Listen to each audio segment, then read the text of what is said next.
and good day on this 11th Ordinary Time Friday. I'm Sister Jeanne. What can we learn from today's scriptures? The Gospel is a couple of clips from what we call the Sermon on the Mount, a very important collection of Jesus' teachings and values, a really good way to get well acquainted with Him and with His Father. For example, He says, "Where your treasure is, there also will your heart be." Passages like this one reveal an emphasis on what's going on inside us as more important than externals. If, for instance, we were to treasure material success over honesty or sincerity or justice, then for sure we wouldn't be following Christ. The inside is what counts for our value as persons. That's a nice, clear lesson for all of us.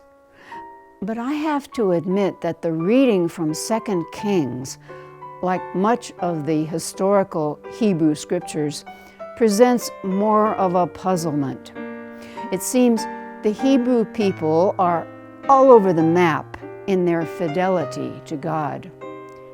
God constantly tries to shape them into a faithful group, keeping the divine end of the covenant, but the group constantly falls down on their end, over and over, going after false gods like Baal, being deceptive and vicious. I even tried backing up into the previous chapter, hoping it might shed some light on why there was no hope for that evil lady, Athaliah. But the very first sentence turned me off.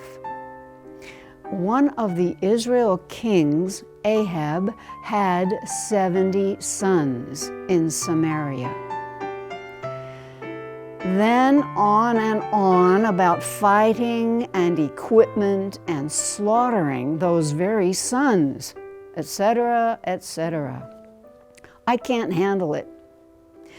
So maybe the best lesson for me and for you today is simply fidelity to God and God's values, the ones we learn in Jesus' whole sermon and His life.